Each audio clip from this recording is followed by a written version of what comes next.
Alagang Amoso, Associated Marine Officers and Seamen's Union of the Philippines. Ang programang para sa mga Filipino seafarers at kanilang pamilya. Maghahatid ng impormasyon, magbibigay ng inspirasyon, at tatalakay sa kanilang mga sitwasyon, kalagayan at iba pang mga pangangailangan. Alagang Amoso. Kasama si Camille Simbulan dito sa Radyo Pilipinas World Service.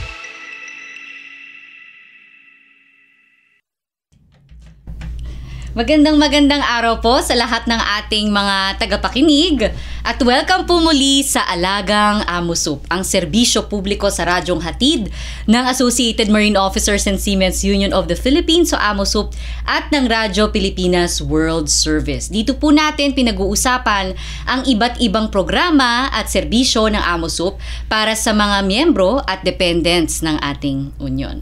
At tinatalakay din po natin dito yung mga napapanahong issue tungkol sa mga karapatan at kapakanan ng mga magigiting nating Filipino seafarers. Special shoutout po syempre sa mga miyembro ng Amosup na on board ngayon at sa lahat ng mga Pilipinong mandaragat sa iba't ibang panig ng mundo na nakikinig sa atin. So just a quick recap from last week. Nakasama po natin sa pilot episode ng Alagang Amosup si Attorney Micaela Escarilla, one of the legal counsels of Amosup, at pinag-usapan po natin ang Amosup bilang isang trade organization or trade union. Napag-usapan din po natin yung overview ng mga service units, mga welfare programs ng Amosup para sa mga members at mga pamilya o dependents ng ating mga members. So doon din po natin napag-usapan kung paano itinatag ni Captain Gregorio S. Oca ang Amosup noong 1960. He was a master mariner himself. So na-identify niya yung mga pagsubok, yung mga challenges ng seafarers on board and yung mga pangangailangan nila, and nalaman niya rin kung ano yung mga dapat na benepisyong natatanggap ng mga pamilya nila sa lupa habang sila ay yung hard work and nag-earn ng kanilang pampakain sa kanilang mga pamilya, pambuhay, pampaaral sa kanilang mga anak, ay yung mga pamilya naman dito ay inaalagaan naman ng union. So, for this episode ay pag-uusapan naman natin yung isa sa mga flagship service units ng Amosup, which is the Family Medical and Dental Plan or FMDP. So, this service, yung medical services ng Amosup ay ipinaparating or inahatid sa mga miyembro sa pamamagitan ng mga Amosup Seamen's Hospitals sa iba't ibang panig ng Pilipinas. So later, i-identify natin kung saan na ba yung mga locations ng mga Amosup Seamen's Hospital natin. At para samahan tayo sa episode natin tungkol sa Family Medical and Dental Plan ng Amosup, ay kasama natin ngayong araw sa programa sina Miss Frances Israel, ang Communications Officer at Compliance Officer for Data Privacy ng Amosup Seamen's Hospital Manila, at si Miss Jamaica Manguera, a seafarer's wife na napakaganda, very beautiful. Yes, so welcome po to Alagang Amosup. Thank you for having us here po, Ms. Camille. Okay, so talagang diretsahin na po natin. So, simulan ko muna kay Miss Frances. Yes. Okay? Because the usual question of our members, lalo na yung mga bago pa, yung mga bagong seafarers na ngayon lang nakasampa sa vessel na covered ng Amosup Collective Bargaining Agreement or CBA, paano ba mag-avail ng benefit gaya ng FMDP? Yes po. So, sa pag-avail po ng FMDP benefits po nila, no? So again, they will be they're considered eligible kapag sila ay on board na isang vessel na covered ng ating CBA or Amosup, a vessel that has an active CBA with Amosup. So that is starting on the date of their embarkation. So day 1 ng kanilang embarkation hanggang 6 months after ng kanilang pagbaba, pwede po silang mag-avail ng ating FMDP ng kanilang FMDP benefits. At ang isa din sa mga tinatanong nila, Ms. Cams, no, is that wala pa akong Amosup ID, mga ganyan. So usually po kasi ang hinihingi po naming requirements ay ang kanilang Amosup ID and kanilang seaman's book. But yun nga po, we understand na minsan since onboard sila at kakasampa lang nila, wala pa silang kakayahan para makakuha ng kanilang Amosup ID. So, pwede naman po silang mag-submit ng tinatawag naming supplementary documents. So, it's either kanilang employment contract, other government issued IDs, paano pa ba? kanilang mga birth certificate or other supporting documents na magpapatunay ng kanilang standing or employment sa barko. Para naman po sa mga dependents nila. Dependents, ganun din po. So, maaari din po yun. Yung mga dependents, pwede din po silang kumuha ng kanilang dependents ID sa Seaman Center. Same documents lang din po ang kailangan nilang ipakita kung sakaling wala pa pong ID yung kanilang mga, yung member po nila. So, yun din po. So, tama ba, Miss Frances, na ang services sa Siemens Hospital ay free? Yes, free of charge. However, Miss Camille, we have to, din po na, free of charge siya sa ating members and their primary dependents, and then 50% naman po sa ating secondary dependents. Okay. As long as the service is available doon po sa hospitals and clinics po natin. Can you give us a quick overview lang? Ano ba yung mga klase ng medical services na available sa Siemens Hospital? So, number one, there's PEME, of course, the pre-employment medical examination. And actually, we discussed it before we aired, no? Ano nga ba yung mga services? So, ang services po kasi na in-offer ng AMUSUP Siemens Hospitals and clinics are mainly focused doon sa mga top diseases or top medical conditions na kinakaharap po ng ating mga seafarers. So, meron din kami outpatient services. And sa Manila, we're level 3. So, meron din po kaming mga surgeries and may mga ICU, ganyan po. Ilang beds na po ba sa Siemens Hospital Manila? Siemens Hospital Manila is a level 3 100 bed hospital. Wow. Yes. But for other hospitals, we have 3 other hospitals. Saan po yung locations? So we have Siemens Hospital Cebu, Siemens Hospital Iloilo, and the Gig Oca Robles Siemens Hospital in Davao. Those are level 2 hospitals naman po. And meron din po kaming clinic sa Dagupan at tatayo lang yung AMUSUP Bacolod Extension Facility naman sa Bacolod, and soon to rise sa Cagayan naman po. Yung sa Bacolod, it's also a medical facility. Yes, it's also a medical facility, pero outpatient lang din po. And of course, FMDP may dental services din. Yan yung I think isa sa pinakamabenta. Yes, may pinipilahan. Pinipilahan siyang service. Yun po, yung mga cleaning, pagpapapasta, meron din po kami. Kasi libre, hindi ba? Yes, libre po. And of course, isa rin po sa mga tinatanong is yung sa mga gamot. Di ba po may pharmacy din sa, yes, of course. Meron din kaming gamot. Of course, kapag natignan na po si patient or si member dependent, doon din po nila kukunin ang kanilang gamot sa ating pharmacy. And actually, ito naman po ay parang secret. Hindi siya secret pero hindi alam ng lahat. Meron din po kami tinatawag na Deliverex. So, si Deliverex ay isang programa na nilaunch ng AMUSUP Siemens Hospital way back 2019 or 2020. Nung pandemic. Yes, actually even before pandemic pa to, Miss Cams. Okay. So, for example po, may mga members kami or dependents na may maintenance na gamot. So, minsan, before kasi, ang ginagawa pa nila ay pupunta pa sila ng Manila para makapag-refill ng kanilang gamot. So, through the Deliverex program, hindi na nila kailangan pumunta. Kailangan na lang nila itawag sa ating, through the telehealth din, and ipi-place na siya, parang order, ipi-place yung order sa pharmacy and ipapadala na siya through carrier.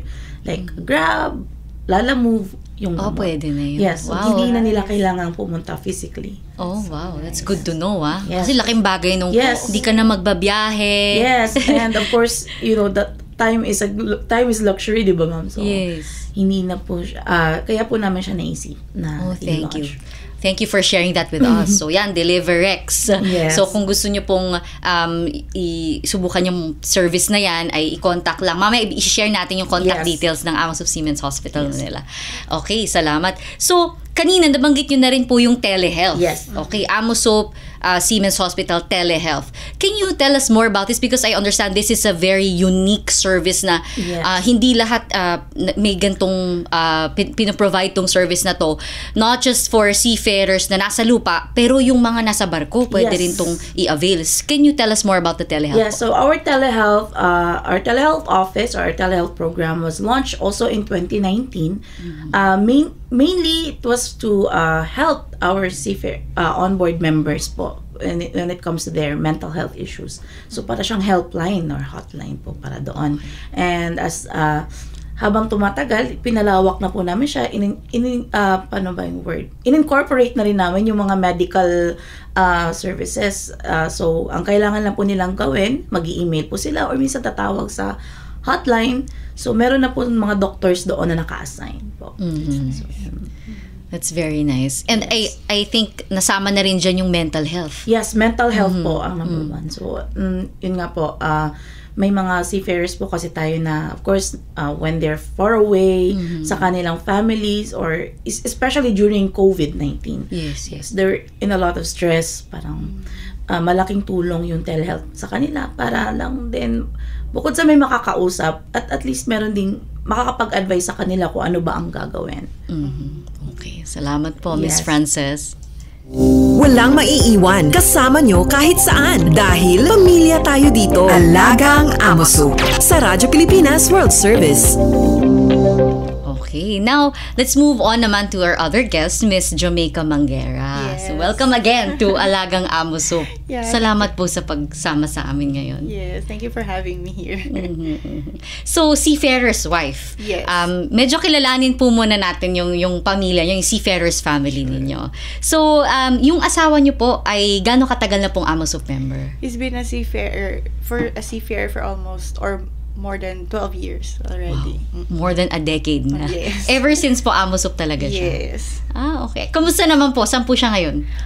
Nasa Pacific Ocean sila kasi last port nila was in Chile and they're going to Japan. So that's like a month of travel. So, yeah. At updated po kayo sa location niya. And also there's an app for that, a vessel finders. You're updated then. Nako, tip yan sa mga misis. There's a vessel finder so you can track your husband.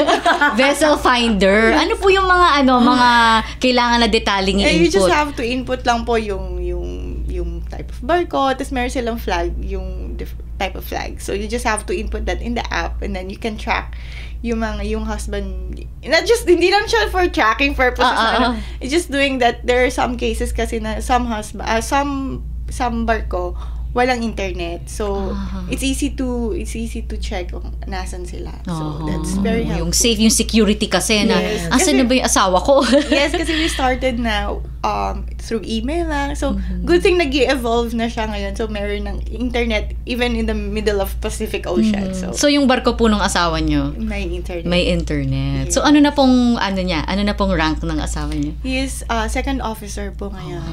Yes. And kumusta naman po yung experience niya as a seafarer? It's good naman and he's happy naman about it. So, yeah. Talagang dream niya po ba talaga maging seafarer ever since? Not really, pero he's enjoying it. Enjoying it, all the traveling, Yes. and of Yes. course Travel for free. providing for his family. Wow. Yes. Talagang swerte yung generation ngayon ng mga seafarers kasi nga may internet na nung araw daw kasi may mga nakakausap ako na talagang nagpapadala ng sulat. Yes. Tapos yung mga cassette tape na piniplay sa mga anak nila, di ba? Habang para hindi Tapos ngayon nakapag-FaceTime na kayo, lalo na kapag naka-shore leave, hindi ba? Yes. Okay. So pag-usapan naman po natin yung experience nyo availing of the benefits ng pagiging AMOSOP member ng asawa nyo. Okay. So, sa hospital po kayo nanganak? Yes, dapat sa Siemens Hospital ako. Pero that time, nagkaroon ng lockdown. So, I have to do it around Cavite. Pero during all the checkups, We also have rin naman, messenger if you wanted to contact your doctor. There's a messenger that you can reach out to doctors. Very so accessible. For updates, even in the middle of pandemic, so parang meron siyang telehealth version but through chat. Okay. Yeah. Sino pong doktor nyo para i-shout out natin? Yeah, Dr. Villamar. Dr. Villamar! He's Shout chief out. or head ng department head ng OB na. Shout out to Dr. Villamar. Yes, especially for the OB department kasi if I can just share with you, I'm just so happy with Siemens Hospital talaga kasi I'm working as a corporate company, and then of course there's HMO, diba? But there's limitation kasi in terms of amount and also the kung ano yung covered. So I really appreciate Siemens Hospital kasi everything is covered. And not just that, people are so nice. People are so nice. And then, one of the success story din talaga of me is that having our son, Andy, kasi it took us like 5 years to conceive that baby kasi there are a lot of challenges, hormonal imbalance, PCOS, endometriosis, and all. Pero, praise God kasi Siemens Hospital is there. And then, ang galing mag-alaga. There's empathy. You can feel that empathy towards the doctor. Not just like a consultation na parang walang heart. Meron yung care. You can feel the care talaga. Yung malasakit talaga. So, Andy is like that fruit of Siemens Hospital. I'm really, really, really thankful. Amusok baby pala si Andy. Amusok baby. Ilang taon na po ba? 2 years old 2 na years po old. siya. Boy. Yes. Okay. Mommy's boy. Boy. Yan. Tama naman kasi ever since talaga, hindi ba? Si Dr. Villamar, alam ko na abutan niya yung earlier days kasi alam ko nag-start yung Amusok Siemens Hospital sa Port area. Clinic lang siya before. Can you imagine? Hanggang sa napalaki siya ni Captain Oka into level 3 hospital, level 2, level 3. Now we're 37 years. Yes. 37 years ng Amusok Siemens Hospital, Manila. Wow, grabe. We just keep on growing. Yes. Praise God. Yes. And of course, alam ko isa yan sa kultura talaga na sinimula ni Captain Oka before and tinuloy ni Dr. Conrado Oka ngayon na yung culture of family. Yes. Na hindi lang tayo nagbibigay ng serbisyo dahil kailangan, pero dahil pamilya natin to, the extension ng pamilya natin itong mga seafarers and their families also. Kasi hindi ba tinatawag nga natin na modern heroes yung mga seafarers natin. Lalo na nung pandemic, naput sila sa spotlight kasi yung buong mundo, tigil lockdown. Pero yung mga seafarers, kailangan pa rin kumain, kailangan pa rin magtrabaho para mahatid yung mga products from point A to point B, including the vaccines. Yes. Diba? Yes. And sabi nga nila, Ma'am Camille, yung sinasabi na kapag nasa dagat ang seafarer, Amusok naman yung nag-aalaga ng pamilya nila dito sa lupa. So I think that's one of the reasons why we really take care of. Yun nga, sinasabi ni Ma'am kanina na hindi lang siya basta consultation lang, kundi may puso. Kasi dun yung term ng alaga. Ayan. Alagang Amusok. Yeah. And speaking of alagang Amosop, I just wanted to also commend yung Amosop din. And kasi during pandemic, di ba, hindi makakalis yung mga seaman if not Pfizer yung So they really pushed na bigyan ng Pfizer, i-prioritize yung mga seafarers. And that's very nice of them to do that. Kasi pag sinasabi nila, pag hindi ito nakaalis, kawawa yung mga family nila. And that's so kind. That's really pure-hearted na parang it's not just about like isa-isahin mo lang sila. They really care about the seamen talaga. Of course, hindi lahat alam yung work that Dr. Oka and her officers put into that. Really talking to the government officials. Kasi nung una, hindi top priority yung maritime work seafarers dun sa ibibigyan ng job ng vaccines. Pero talagang sila Dr. Oka, yung shout out sa mga officers sila, Attorney Sales, si Sir JB Oka, si Attorney Partido, yan, yung mga officers. Of course, Vice Admiral Santos, Captain Rebustes, Felix Rebustes, sila talaga yung behind the scenes lang. Hindi naman sila very flashy, ma-PR, pero behind the scenes, they do the work, they talk to the right people. Kaya nag-succeed tayo, si Amosop, in partnering up with the government to roll out the vaccination of Filipino seafarers. Can you imagine, di ba? At nakapagpatayo pa tayo ng PCR laboratory. Yes. I'm the, pioneer. I was first, before I became communication officer, I was actually one of the encoders ng laboratory, and every day 100 to 200 seafarers, and we have to meet the demands ng manning agency. So kailangan makapaglabas kami ng result within 24 hours, even less.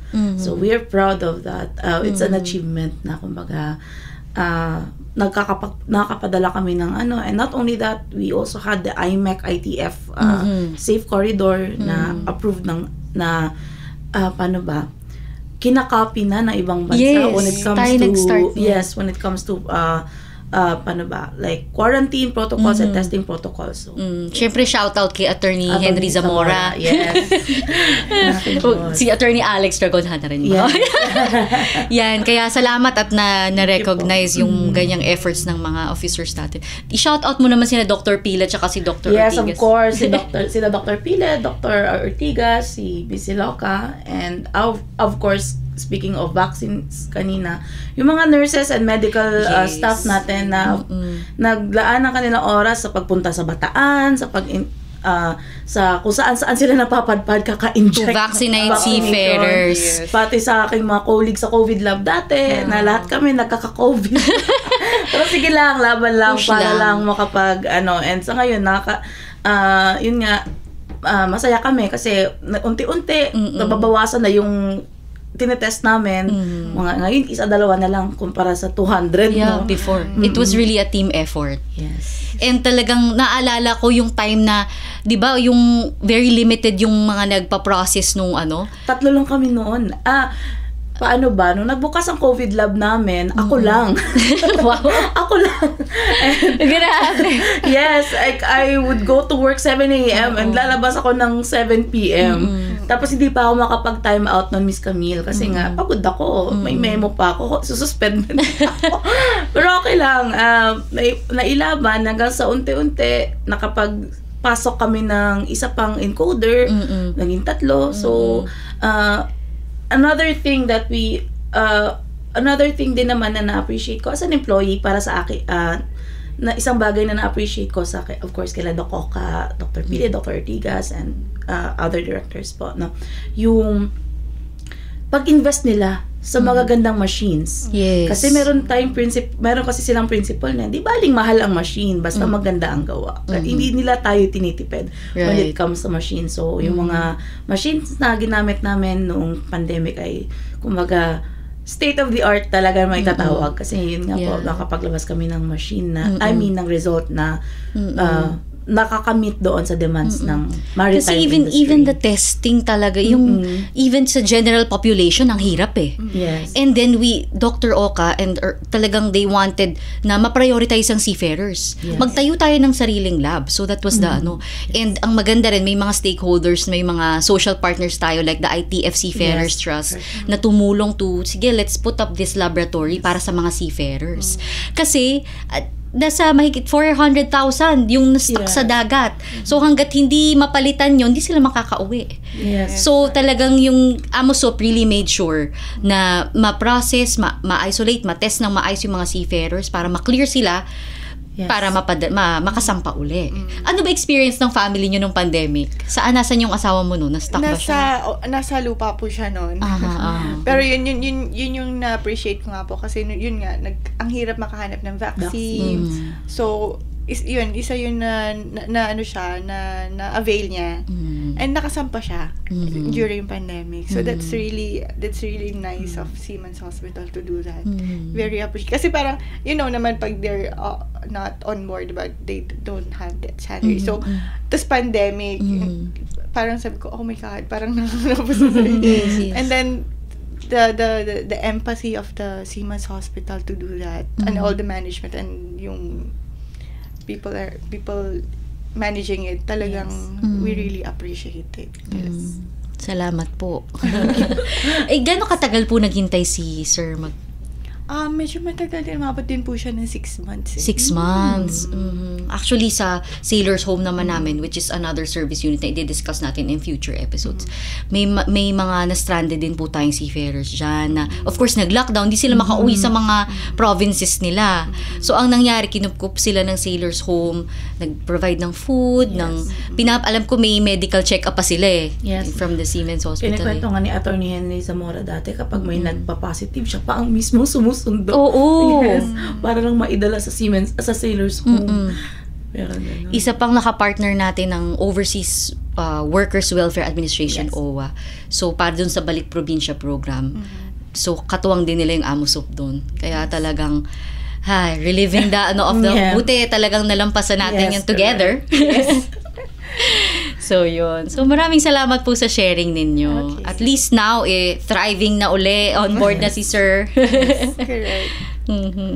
So, yung anak niyo po, COVID baby ba? Yes, COVID baby. COVID baby. So, lockdown po nung pinanganak siya. Kasi dapat nakaschedule na kami for Operation CES sa Siemens Hospital. Tapos, come lockdown, di kami makadaan. So, sa Cavite na lang kami. Pero, it's all the check-ups, everything is covered. Wala kang babayaran, just have to go there. Magsipag ka lang magpa-consult. You're good to go. Parang ganun. So, yung mga follow-up check-ups po sa Siemens Hospital Siemens na po? Hospital na. Even including yung mga consultations ni baby. Ganun. Every time magkakasakit si baby, o sipon, dinadala ko na siya sa Siemens Hospital agad. Sino naman pong pedya nyo? Nakalimutan ko yung pedya niya. Hindi. Madami po kasi sila parang kung sino yung available na So, sa pedia department. Pedia Yes. department. Thank you so much for your sharing. Bilis-bilis ng oras, ano? Ang sarap makipagkwentuhan. Speaking of consultation pala, Miss Camille, i-segue ko lang, no? Para po sa mga first time or gusto magpa-consult, for their first time consultation, ang kailangan lang po nilang gawin ay mag-email sa ating telehealth office and sila na po ang bahalang mag-schedule sa inyo. Okay, so now we've come to the point where you can share now the contact details ng telehealth, and I think we can flash it out on the screen. So Go ahead. the email address po na for Siemens Hospital Manila, our email address is shosp_manila at amusup.org. Para naman po sa telehealth, that is telehealth_mnl@amusup.org. Sila naman po ang sa scheduling po natin. And of course, para nga din po doon sa mga seafarers on board na gustong magpatingin or nangailangan ng immediate medical assistance or medical consultation. Yung contact number naman.